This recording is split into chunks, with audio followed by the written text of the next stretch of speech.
¿qué es lo que une a una iglesia? Bueno, hay muchas respuestas posibles a la pregunta, desde luego. Pablo va a dar varias respuestas a esa pregunta, pero una de las cosas en práctica que nos une o nos ayuda a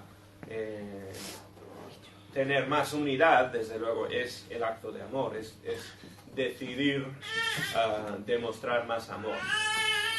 Porque una de las formas buenas para demostrar amor por el hermano es a través de la oración, que es un trabajo espiritual, es una forma de demostrar amor y actuar para el bien de los hermanos, pero por supuesto el amor tiene pues muchas formas de manifestarse.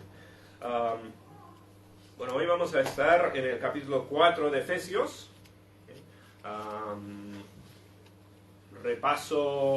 Recapitular un poquito, ¿no? Hemos estado hablando, en el tema de Efesios, hemos estado hablando de la unión, pues por adopción. Somos unidos, no somos unidos porque tenemos en común un gusto, no somos fans de un club de fútbol, no somos unidos porque nacimos en una misma familia o incluso en un mismo país.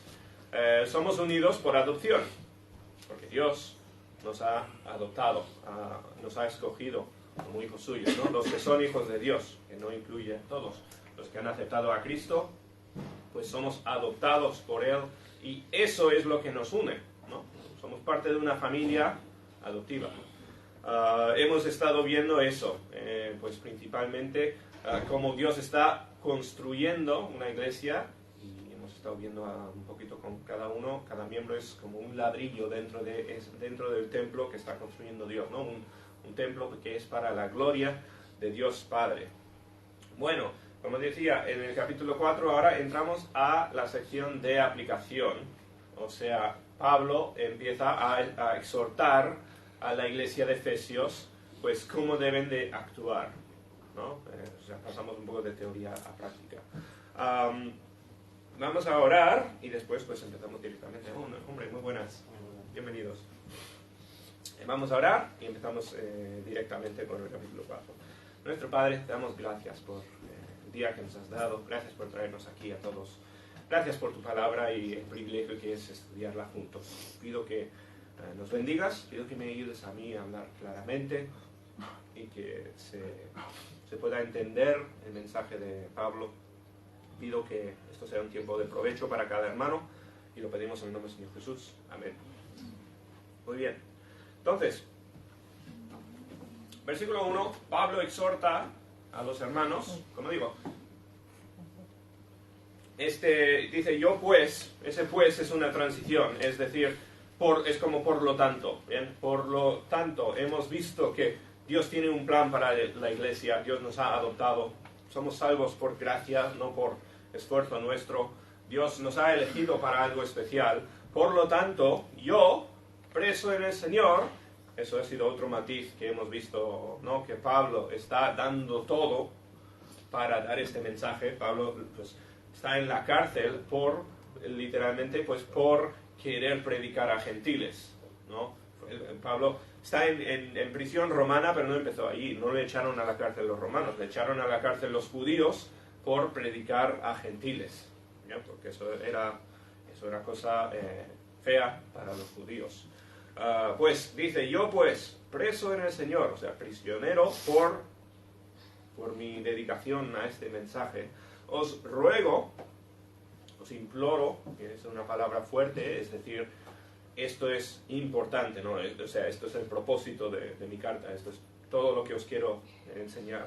Os ruego, dice, que andéis como es digno de la vocación con que fuisteis llamados. La vocación, la palabra vocación no está hablando ahí de vocación de profesión, ¿no? De uno es artesano o panadero o lo que sea, ¿no? Vocación ahí se podría decir llamado. Que andéis dignos del llamado con que fuisteis llamados. Se podría traducir bien. ¿Qué está diciendo? Bueno, ¿cuál es ese llamado? ¿A qué hemos sido llamados? Pues eso es todo el contexto que hemos visto en los últimos 3 capítulos. Hemos sido llamados para formar parte de la familia de Cristo, o también parte de la iglesia que Cristo está construyendo. ¿Bien? O sea, por lo tanto, hemos sido elegidos, otra vez, no por mérito nuestro, no hemos sido elegidos por nada que hayamos podido hacer nosotros, sino por la gracia de Dios. Hemos sido elegidos, pues, de la calle, del montón, y con ese llamado, pues Pablo les implora, pues, deberíais y deberíamos andar dignamente. Esto es decir, conforme a la posición la que tenemos. No somos ya gente no somos ya gente muerto en los pecados. Ya no somos como del montón. No somos esclavos como lo que nacimos. Somos hijos de Dios. Somos parte de la familia de Dios. Ahora, pues, si piensas en Moisés, Moisés pasó de ser hijo de unos esclavos judíos a ser hijo adoptivo en la casa de Moisés. Perdón, en la casa de Faraón, ¿no? Parecido, evidentemente, un salto mucho más grande entrar a la casa de Dios que a la casa de Faraón. Pero la idea es, hemos sido elevados en posición, ya, somos hijos del Rey del Universo, por lo tanto, compórtate como un hijo del Rey, ¿no? Anda como es digno de tu vocación. ¿A qué es feo, es triste ver, vas a la tienda o lo que sea, y ves niños que se comportan de una manera que no trae honor o no trae favor a su familia, ¿verdad? Todos hemos visto, pues, un niño que no se comporta con la dignidad que debería, pues, por la familia que tiene. Y no tiene que ser una familia importante o ni nada especial, ¿no? Simplemente con la honradez que debería ser para un niño, con sus padres, con su familia. Pues cuánto más en la familia de Dios, ¿no? Cuánto peor es cuando un hijo de Dios se comporta como alguien del mundo. Cuando dejamos ver, pues, el pecado que es lo fácil, lo que nos viene fácilmente a la vida. Cuando hijos de Dios viven como gente del mundo, ¿no? Como esclavos del pecado, como hijos de Satanás. Eso es la tragedia, eso es el problema, ¿no? Y Pablo está diciendo, por favor, os ruego, andad dignos de la vocación o del llamado que habéis recibido. Gracias. O sea, ¿quién no da gracias que Dios nos haya rescatado del pecado, ¿no? Nos haya rescatado de esa esclavitud al pecado? Pues, yo sí, o sea, es una bendición tremenda, es algo inexpresable. Pues, si eres agradecido por lo que Dios ha hecho en tu vida, pues anda con una conducta que refleja tu posición en la familia de Dios, ¿no? Es lo que está diciendo Pablo. Andar como es digno de la vocación con que fuisteis llamados. ¿Cómo? Bueno, ahora pues, ¿cómo es eso en términos prácticos? Pues andar con humildad.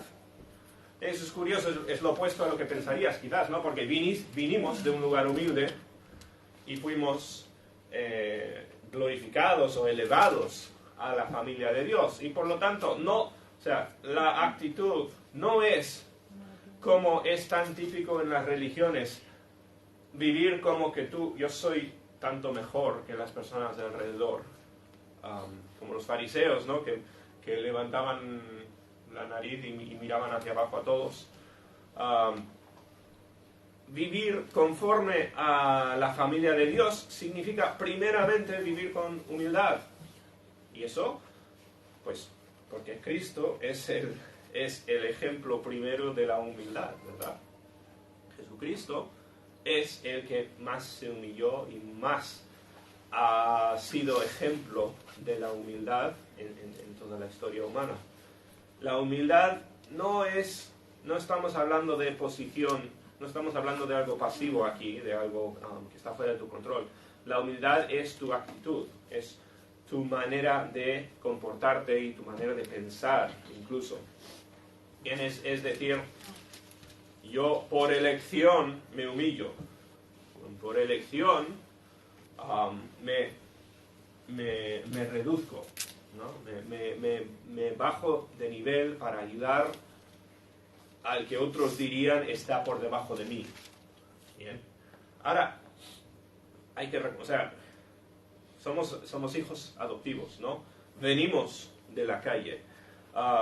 Simplemente lo que Pablo quiere es que no actuemos como que pues por adopción seamos mejores que de donde vinimos, ¿no? Porque, otra vez, no hemos sido adoptados por nuestro mérito, no hemos sido adoptados porque Dios vio gente buena o gente agradable o gente que necesitaba a Él para su plan. Hemos sido adoptados, pues ya lo vimos, por la gracia de Dios puramente. Por lo tanto, primero, actuar con toda humildad. Es una tragedia tremenda que la religión se ha tantas veces asociado con gente orgullosa. Bien, y eso es lo peor. Incluso pues entre gente cristiana o que se llama cristiana, que estudia la Biblia, muchas veces en las iglesias se encuentra orgullo. Orgullo pues porque uno llega a pensar que se comporta mejor que los demás y yo qué sé, ha avanzado más y por lo tanto entra el orgullo. Y eso es, bueno, eso es Satanás. Satanás usa ese orgullo para inutilizarte, ¿no? para que ya no sirvas para el ministerio. Pero primero, o sea, Pablo se enfoca primero en humildad, en mansedumbre. Mansedumbre es, tiene como requisito la humildad. La mansedumbre es el tratar con cuidado a una persona más débil. Pues por ejemplo, uno que anda con niños tiene cuidado, pues porque por accidente le puedes hacer daño a alguien que es mucho más débil que tú. La mansedumbre es decir, yo tengo cuidado con los demás, pues porque son débiles. Ahora, igual eres débil tú también, y ahí es donde entra también la humildad y el reconocer, pues realmente no tenemos nada mayor que ellos. Pero mansedumbre es pensar en los demás y intentar no hacer daño. ¿Bien? Y reconocer que muy fácilmente podemos hacer daño. O sea, es más fácil hacer daño que no. Mansedumbre, pues es eso. En contexto de la iglesia, es decir, voy a tener mucho cuidado con mi trato hacia los demás y voy a pensar y tener cuidado a ver cómo no ofender, cómo no hacer daño. Voy a mentalizarme para el bien de mi hermano, o sea, para el bien de los demás. Y eso es opuesto a lo que nos viene naturalmente, ¿no? Lo que nos viene fácil, o lo que nos viene del mundo es, voy a pensar en mí mismo, yo solo voy a tratar con estas personas si veo que me hacen a mí más felices, si veo que me ayudan a mí. Eso lo escucho tantas veces, ¿no? No, yo soy amigo de esta persona hasta que me hagan daño, o hasta que ya no me sirvan como amigo o lo que sea, ¿no? La mansedumbre es decir, yo voy a pensar en el bien de esa persona y voy a intentar no herir y ayudar a una persona más débil. Porque al fin y al cabo, ¿no? Si tú y yo somos hijos adoptivos, aquí venimos de la esclavitud en el pecado a la iglesia, a formar parte de la iglesia, la familia de Dios, pues si nosotros tenemos un pasado así de malo, pues los de alrededor también tienen el mismo pasado, ¿no? Y también tienen sus cargas y sus luchas y los demás tienen donde crecer también. Y un cristiano con mansedumbre está pensando en los demás, está diciendo, pues, ¿cómo puedo ayudar a mi hermano a crecer en vez de hacerle daño, aunque sea por accidente? Aquí, o sea, no vale la excusa de que yo no tenía intención de herir. La mansedumbre, o sea, es como decir, yo no le quería hacer daño al niño, pues tenías que haber tenido más cuidado, ¿no? La mansedumbre es tener cuidado y pensar en el otro. Con toda humildad y mansedumbre, dice, soportándoos, es una elección de palabras curiosa, ¿no? Porque otra vez no venimos aquí a un club de gente que nos va a tratar bien, a un club de amistad donde vienes para disfrutar. No es como quizás cuando quedas con amigos, pues simplemente para pasar un buen rato y disfrutar de las personas a tu alrededor. Venimos, bueno, porque hemos sido traídos por la gracia de Dios, ¿no? Pero somos parte de esta iglesia y estamos rodeados de otras personas que también están con la misma necesidad de crecer que nosotros. Estamos rodeados de pecadores al final, ¿no? Pecadores en progreso hacia Cristo. Y va a requerir, si vas a formar parte de una iglesia, va a requerir soportar, la palabra es aguantar, incluso, el daño que te puedan hacer otros a ti. O sea, esto es darle la vuelta a la idea de tener cuidado con no hacerle daño a los demás, pues a la vez soportar, ser paciente y ser fuerte, entendiendo que otros quizás te hagan daño a ti, por accidente o incluso a propósito, ¿no? Porque somos pecadores.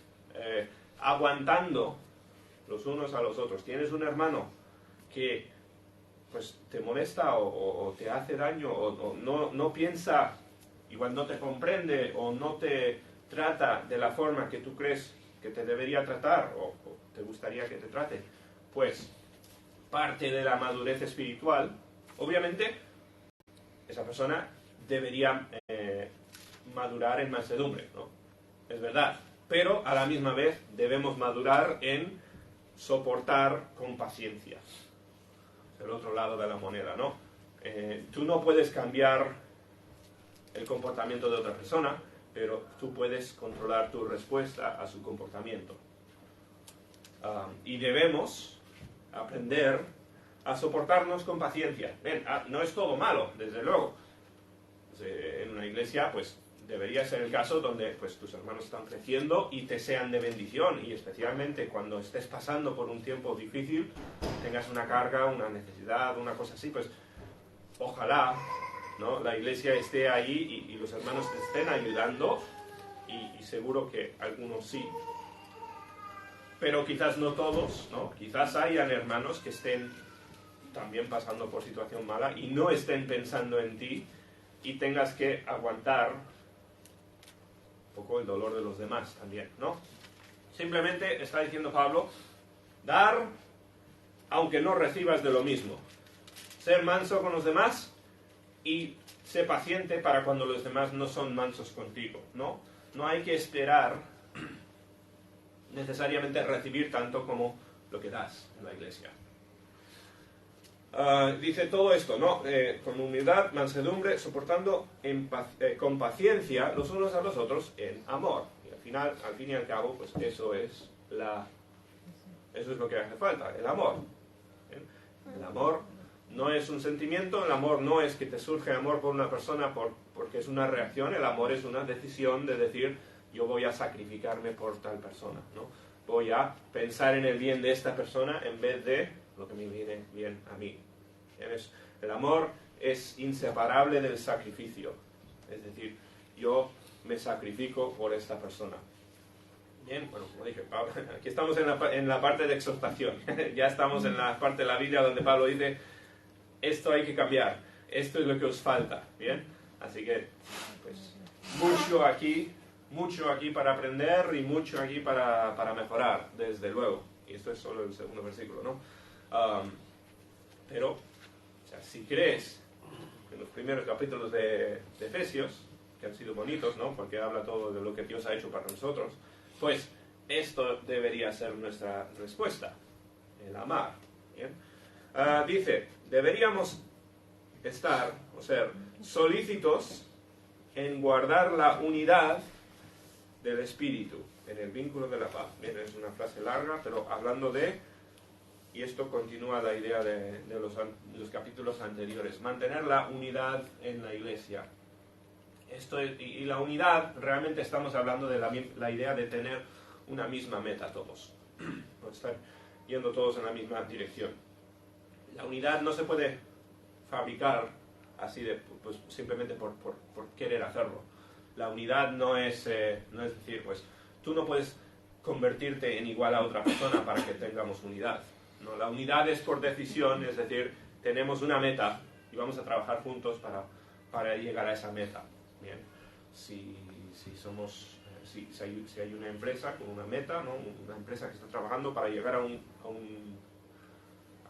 a completar algo, pues todos tienen que trabajar en conjunto. No pueden estar todos luchando el uno contra el otro para llegar a la meta, ¿no? No pueden estar los diferentes constructores en competición el uno con el otro para construir una casa. Todos tienen que aprender a trabajar juntos, ¿no? Y que la obra sea, pues, interoperar el uno con el otro, ¿no? Pues nosotros debemos ser solícitos, o debería ser importante, esto es algo que debería ser prioridad para nosotros, guardar la unidad.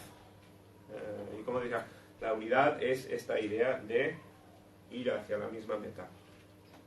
Que haya paz en la iglesia. Eso es muy fácil decir, nunca se ve. En la iglesia, o sea, hay que entender, ¿no?, que vivimos aquí con un ideal. Pablo nos expone que debería ser, pero a la vez la iglesia de Efesios no era así, nuestra iglesia no es así, y no hay ninguna iglesia que lo haga todo bien todavía. Es la idea, ¿no? Esto es hacia dónde vamos. Tenemos que esforzarnos para la unidad, la paz. ¿Por qué? Porque estamos enfocados en la meta. Estamos enfocados en trabajar juntos para la gloria de Dios. Bueno, entonces, habla de la unidad. Y hice la pregunta antes, ¿no? ¿Cómo se puede unir? O sea, ¿cómo podemos tener unidad? No es que todos seamos iguales, no es que todos tengamos los mismos talentos o la misma forma de pensar o el mismo trasfondo o incluso los mismos conocimientos, ¿no? Todas esas cosas están fuera de nuestro control. Si la unidad dependiera de eso, pues la iglesia no funcionaría. Porque la iglesia no suele ser homogénea, no suele ser un grupo de personas idénticas, un montón de clones en la iglesia. Así no es, eso no es lo que quería Dios. La unidad, pues, ¿qué es lo que nos hace unidos? La unidad es algo que hay que esforzarse para llegar a eso, ¿no? Pero en términos, o sea, en la teoría, ¿qué es lo que hace que seamos una iglesia y no un montón de miembros? Bueno, dice, la unidad es porque somos un cuerpo. Esto lo vimos antes también. Todos nosotros somos miembros de un cuerpo. Y ahí se podría decir, pues, un templo o un edificio, ¿no? Según la idea que estábamos viendo antes. Estamos todos formando parte de una obra que está en construcción. Somos un cuerpo. Y tenemos un espíritu. En estos próximos quedan vamos a ver el 4, el 5 y el 6. Y en los 3 versículos habla de una persona diferente de la Trinidad. Aquí empieza con el Espíritu Santo. Bien, somos un cuerpo y un espíritu. Esto habla del Espíritu Santo, que es el que nos salva, es el que nos sella. Bien, el Espíritu Santo es lo que tenemos en común. O sea, todos nosotros tenemos diferente aspecto, diferentes pensamientos, diferentes comportamientos, pero ¿qué tenemos? Tenemos al Espíritu Santo, los que sean salvos, ¿no? Los que son hijos de Dios, tienen el Espíritu Santo dentro, y eso es lo que nos une. O sea, hay varias cosas que nos unen, ¿no? La iglesia, o sea, Dios nos está haciendo esta obra unida. Tenemos un espíritu que nos une. Dice, como fuisteis también llamados, el Espíritu es el que nos llamó, ¿no?, en una misma esperanza. O sea, ¿qué más tenemos en común? Una esperanza. Trabajamos para algo futuro. Esa esperanza es el reino de Jesucristo. El reino, o sea, el momento cuando Jesús reine y formemos, y también pues se puede llamarlo el cielo. El momento de estar en el cielo con Jesús para la eternidad. Pues tenemos una misma esperanza.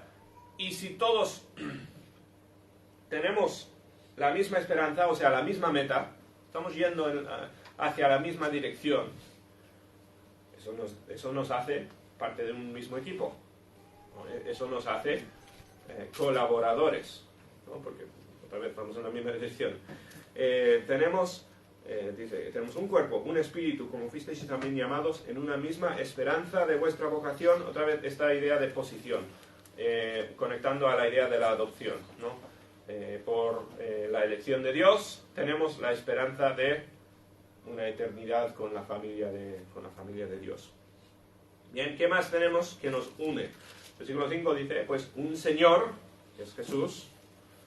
Bien, Jesús es nuestro Señor, es nuestro líder, ¿no? Es nuestro dueño, incluso Él es el que nos proveyó la salvación. Lo que nos une es Cristo, más que ninguna otra cosa. Quizás somos iguales, o sea, somos unidos porque Cristo nos salvó. Te salvó a ti igual que a mí. Es su misma muerte en la cruz, mismo sacrificio. Tenemos diferentes pecados, diferentes trasfondos. Dios nos perdona de cosas diferentes, pero es el mismo Salvador, la misma salvación. Y eso nos une. Tenemos una fe o una doctrina, ¿verdad? ¿Qué nos une? La Biblia.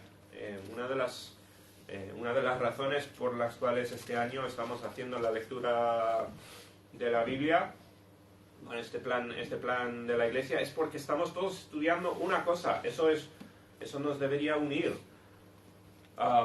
Somos los que han ido a universidad o una cosa así, pues siempre tienes un vínculo especial con los que están estudiando tu misma carrera, ¿verdad? Porque, o sea, al final os estáis metiendo, o sea, estáis abriendo los mismos libros, tomando los mismos exámenes, y es algo que, pues, te une con los estudiantes de mano. Igual tienes amigos de otras carreras, pero tienes una unidad diferente, pues, con los que estudian tu carrera. Pues tenemos una doctrina, una Biblia, bien, que estamos estudiando. Y eso es una de nuestras metas principales en la iglesia, es estudiar la Biblia. A través de la Biblia crecemos. Si queremos ser útiles como hijos de Dios, tenemos que crecer y tenemos que aprender la Biblia. Y esto nos debería unir, ¿no? Deberíamos estar conectados por nuestro estudio de la Biblia. Un bautismo. El bautismo, pues, es el sello o la demostración de que perteneces a una iglesia. Bien, ahora, en tiempos antiguos la gente no se mudaba tanto, no se cambiaba de un lugar a otro, y yo creo que el bautismo visible era algo más visible porque uno estaba en el mismo sitio por toda la vida, y hoy en día pues igual uno por cómo es la vida pues se bautiza en una iglesia y después se va a otra iglesia y no se vuelve a bautizar, pero el bautismo representa esta entrada a la iglesia local. Bien, y se entiende que si uno se muda, te cambias a otra iglesia, pues por cualquier cosa en la vida, pues eso se asume, pero el bautismo realmente sus orígenes es eso, es unirse a una iglesia, unirse a un grupo de miembros, es una demostración pública de que, oye, yo me identifico aquí, ¿no? Yo soy miembro de esta iglesia. Eso nos une, y bueno, como digo, aunque igual aquí muchos se hayan bautizado en otras partes y diferentes cosas de la vida te hayan traído hasta aquí, tenemos el mismo bautismo. Si has sido bautizado pues por la Biblia, tenemos un bautismo, eso nos une, esta membresía en la iglesia. Y esto nos une también con gente en otras iglesias que han pasado pues por su bautismo en su iglesia, pero sigue siendo bautizados pues a través de la misma Biblia y con la misma doctrina. Tenemos un Señor, una fe, un bautismo, como decía este versículo, acerca de Cristo. Y último, versículo 6, que tenemos un Dios y Padre. Padre, pues volvemos a esta idea de la adopción, ¿no? Dios es el que nos adopta como sus hijos. ¿Qué tenemos? Pues tenemos un Padre en común. Al final somos hermanos. Quizás hermanos adoptivos, pero somos hermanos, somos miembros de una misma familia. Tenemos un Dios y Padre, que además es nuestro Padre de todos, y ese Dios es sobre todos, por todos y en todos. Ahí son tres preposiciones en el griego. Es simplemente una forma de decir que está pues por encima de todo. Dios es la autoridad completa. Sobre todo, por todo, en todo, pues eso es lo que comunica. Bien. Dios está al mando. Es nuestro Padre y además es el Rey del universo. Tenemos eso en común. Entonces, o sea, creo que son 7 cosas que hemos visto, ¿no? 7 cosas que nos deberían unir, o 7 cosas que tenemos en común, que nos deberían empujar hacia la unidad en la iglesia. Aún y todo, estas cosas son, pues, estas cosas son argumentos, estas cosas son cosas que pues nos deberían empujar hacia la unidad. Pero al fin y al cabo es una decisión luchar por la unidad o no. O sea, vamos a volver atrás. Tenemos en común, tenemos un cuerpo en común, una meta como iglesia, un espíritu, una misma esperanza, un Señor, una fe, una doctrina, un bautismo y un Dios. Tenemos muchas cosas en común, muchos fundamentos sobre el cual crecer en unidad.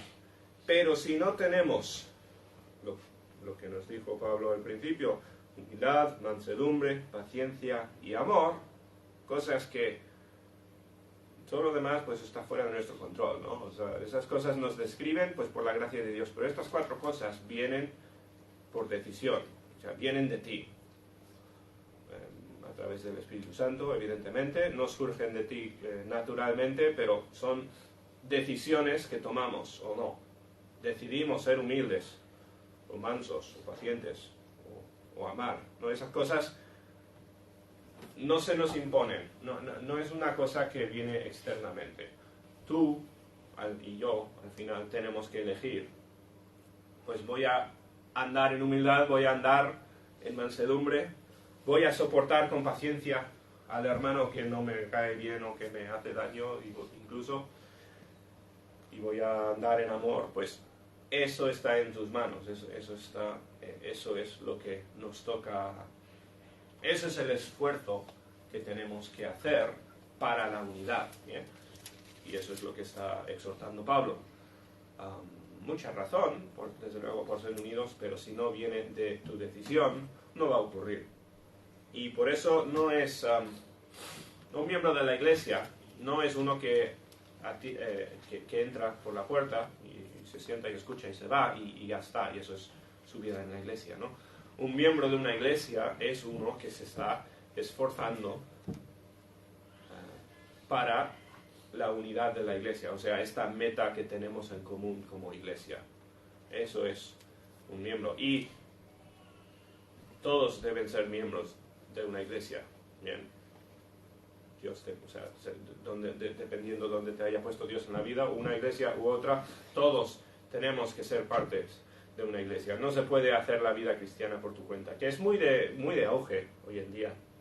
Yo no sé si por el internet o por qué factores son, pero hablo con tantas personas que dicen, sí, yo soy un cristiano, pero por mi cuenta, ¿no? Y lo hago por... O sea, eso simplemente tienes que arrancar la mitad de la Biblia para decir eso es ser un cristiano, ¿no? El cristiano no se puede separar de la iglesia. Y desde luego está la idea de la iglesia universal, ¿no? Donde todos los cristianos formamos parte de una iglesia, pero Pablo está hablando a una iglesia local, o sea, Pablo está hablando a una iglesia en Éfeso. O sea, esta exhortación es a nivel local, y eso es, la aplicación es a nivel local, desde luego. Todos debemos de esforzarnos entonces para la unidad de la iglesia.